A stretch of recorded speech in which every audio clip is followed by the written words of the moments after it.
The first tablet. When in the height heaven was not named, and the earth beneath did not yet bear a name, and the primeval Apshu, who begat them, and Chaos, Tiamat, the mother of them both, their waters were mingled together, and no field was formed, no marsh was to be seen, when, of the gods none had been called into being, and none bore a name, and no destinies were ordained. Then were created the gods in the midst of heaven. Lama and Lamu were called into being, ages increased. Then Ansar and Kaisar were created, and over them long were the days. Then there came forth Anu, their son, Ansar, and Anu, and the god Anu, Nudamad, whom his fathers, his begetters, abounding in all wisdom, he was exceeding strong. He had no rival. Thus were established, and were the great gods. But Tiamat and Apshu were still in confusion, they were troubled and in disorder. Apru was not diminished in might, and Tiamat roared, she smote, and their deeds, their way was evil. Then Apshu, the begetter of the great gods, cried unto Mummu, his minister, and said unto him, O Mummu, thou minister that rejoicest my spirit, come unto Tiamat, let us go. So they went, and, before Tiamat they lay down, they consulted on a plan with regard to the gods, their sons. Apshu opened his mouth and spake, and unto Tiamat, the glistening one, he addressed the word, their way, by day I cannot rest, by night I cannot lie down in peace.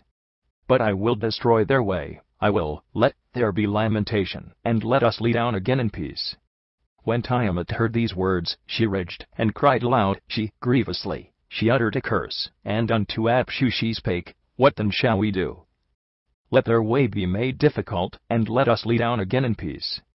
Mummu answered, and gave counsel unto Apshu, and hostile to the gods was the counsel Mummu gave, come, their way is strong. But thou shalt destroy it, then by day shalt thou have rest, by night shalt thou lie down in peace. Apshu hearkened unto him, and his countenance grew bright, since he, Mummu, planned evil against the gods his sons. He was afraid. His knees became weak, they gave way beneath him, because of the evil which their firstborn had planned. There, they altered. Lamentation they sat in sorrow. Then he, who knoweth all that is, went up, and he beheld their muttering. About 30 illegible lines.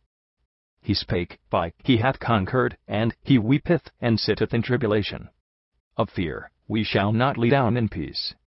Apshu is laid waste, and Mummu, who were taken captive, in, thou didst, let us lie down in peace.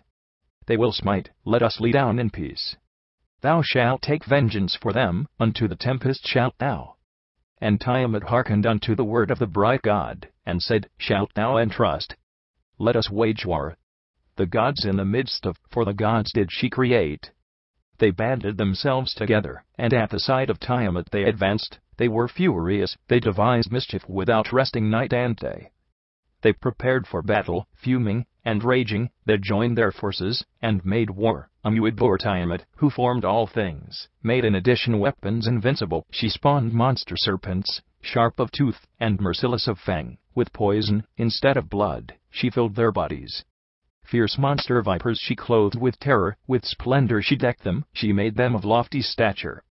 Whoever beheld them, terror overcame him, their bodies reared up, and none could withstand their attack.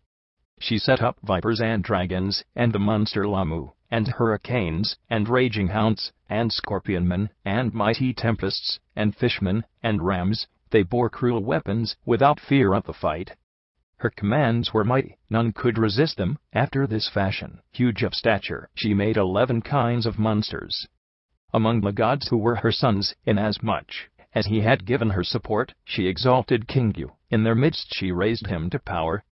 To march before the forces, to lead the host, to give the battle signal, to advance to the attack, to direct the battle, to control the fight. Unto him she entrusted, in costly raiment she made him sit, saying, I have uttered by spell, in the assembly of the gods I have raised thee to power. The dominion over all the gods have I entrusted unto him.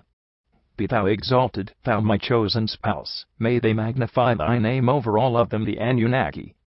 She gave him the tablets of destiny, on his breast she laid them, saying, Thy command shall not be without avail, and the word of thy mouth shall be established. Now Kingu, thus exalted, having received the power of Anu, decreed the fate among the gods his sons, saying, Let the opening of your mouth quench the fire god. Whoso is exalted in the battle, let him display his might.